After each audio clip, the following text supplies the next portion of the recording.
and concerned around attachment C, industrial waste not being notified, which my understanding was.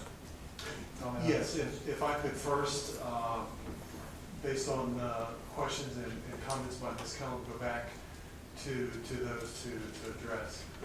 Again, as a point of clarification, during the public process, DEQ did hand out several of the forms to individuals that would have allowed DEQ to grant them a 400-foot extended buffer if that had been signed by their physician. To date, those have not been returned.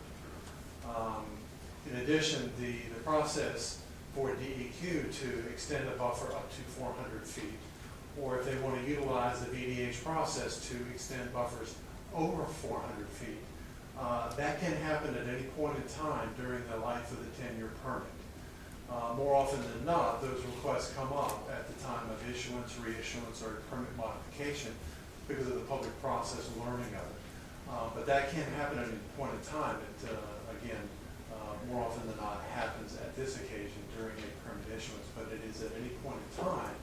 And should the extended buffers be granted, that is documented in the permit and becomes an enforceable item in the permit to track.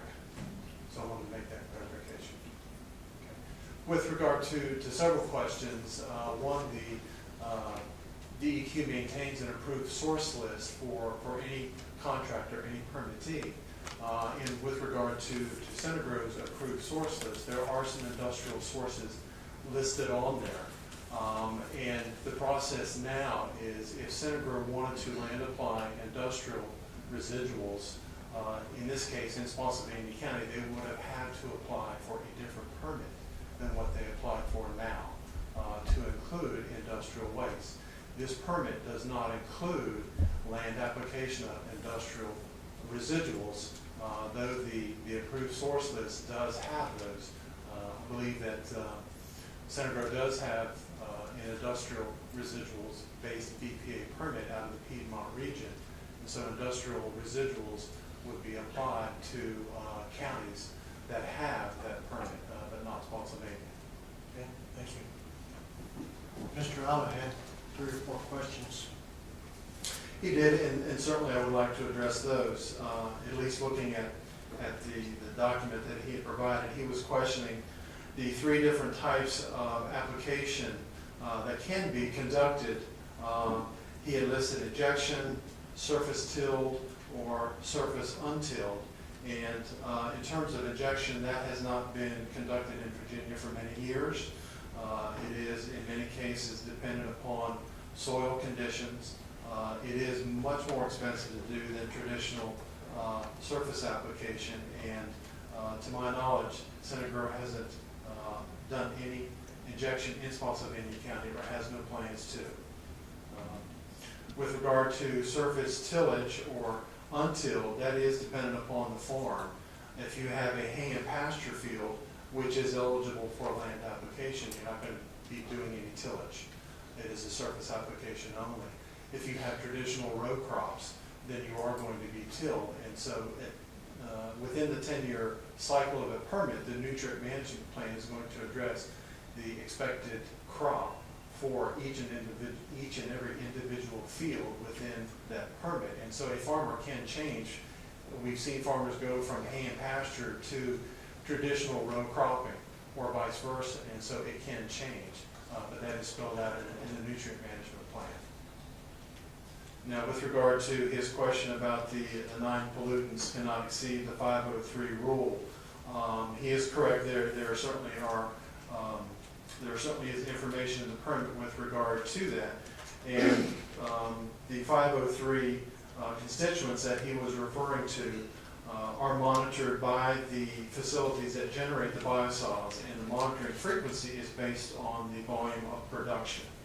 And so when those facilities who are conducting the monitoring for those parameters, when they get a ceiling concentration that has been exceeded, that is the first step in the tracking.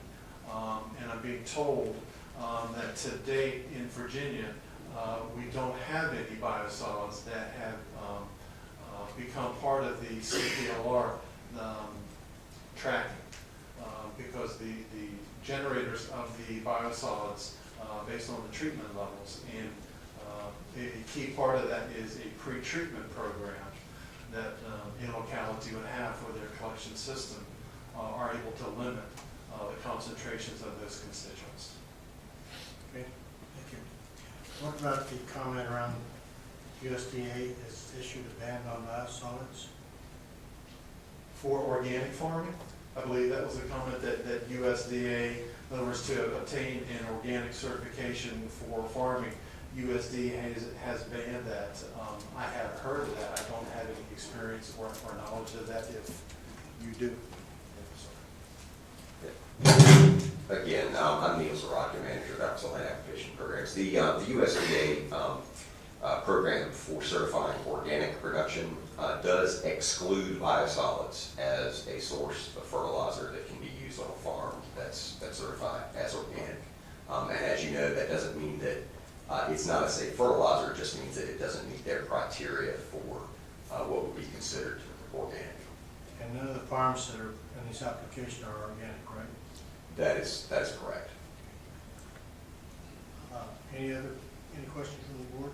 I have a question about that. Does, what kind of fertilizers does USDA allow as organic? The types of organic materials that we would typically see at DEQ would be, they do allow manures to be used as organic fertilizers and other, I don't know the complete list, but it would be things that are not produced synthetically.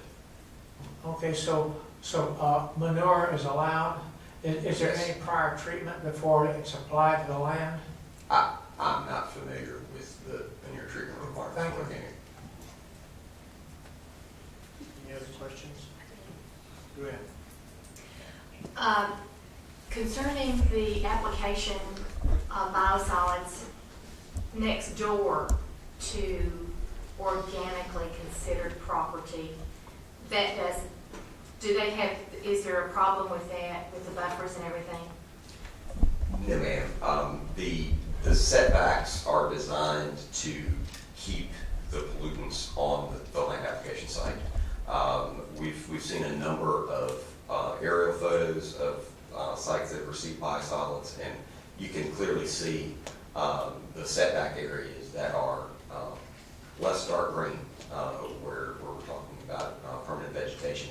So the setbacks are effective in keeping material on the site. So no, there's nothing in the organic rules that I've seen that speak to a prohibition or ineligibility for organic certification if biosolids is occurring next door.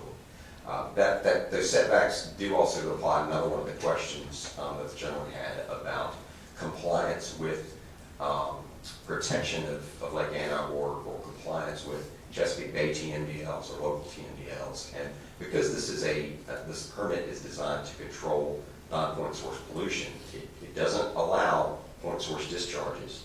And the best management practices that are required by the permit are designed to minimize loss of pollutants to surface waters, and those waters that would be included in the TMDL. And as a matter of fact, when you have biosolids, these BMPs become mandatory, which in other cases, they may not be mandatory requirements within a TMDL. So the land application of biosolids is considered when a TMDL is developed, and the BMPs are required, which make it consistent with that TMDL. Thank you. Any other questions? Carolyn? Yes, I have actually 3 questions. What kind of problems if any, have there been with the 8 sites that are currently permitted, that have been permitted by the Virginia Department of Health? If you're referencing the 8 sites that are currently permitted under the VDH Yes. program, we don't have or have not had to date compliance issues on those sites in Spotsylvania County. Does that mean that you're not aware of problems or that there weren't problems? We're not aware of problems, and again, that comes in part through the inspection program that we have, the inspectors that we have. And that's not to say that on any site, based on visitation, that you may not see a problem, or a problem may occur after you have left. But based on our firsthand knowledge and observations, no. Okay.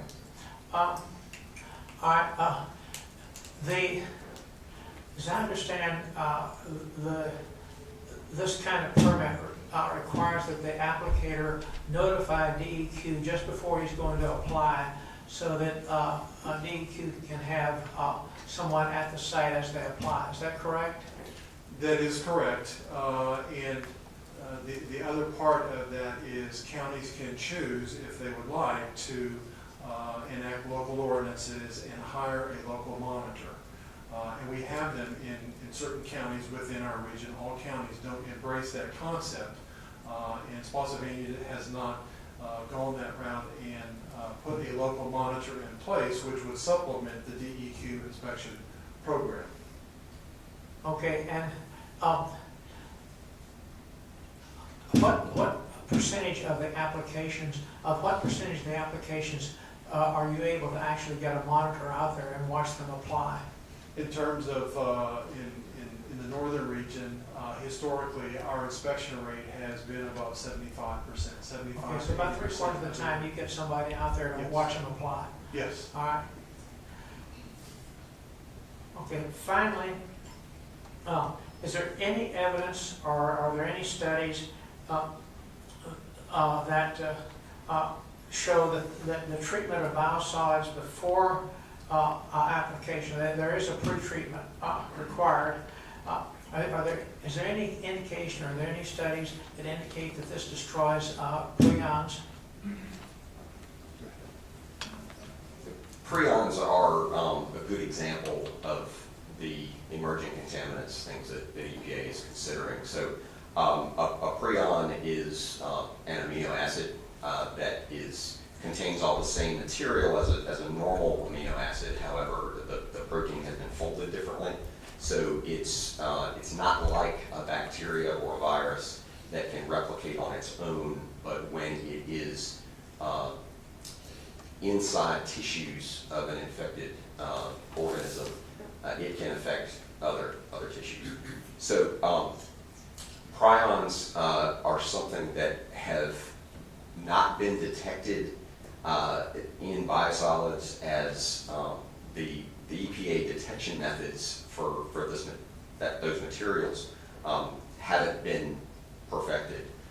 There is ongoing research regarding that, but it's actually a good example of the types of things that preclude regulation, because if we're going to limit concentrations of something, then first of all, we have to be able to detect it. And right now, those methods aren't available. Okay. And there are no indications that prions present in biosolids would be causing disease. As a matter of fact, one of the respondents talked about chronic wasting disease in deer, and that's something that the experts aren't quite sure how that's transmitted between animals. The most likely avenue is through the animal's own feces, saliva, or urine. And there's been no connection with animals being infected because biosolids were put on the field. Okay, thank you. Did staff notes mention that there was that Spotsylvania County held their own informational meeting? Can you speak to the nature of that meeting and who held it? Was it the Board of Supervisors or the planning office? Or? Yes, Spotsylvania County Board of Supervisors did hold a meeting. It was in their board chambers, similar to this. It was attended again by Central Office staff of DEQ, the Northern Region Office, Dr. Brooke Rossheim, the VDH Regional Health Director, and we had roughly 15, 20 citizens attend that evening, and it was very similar to this, where individuals who wanted to speak could get up at the podium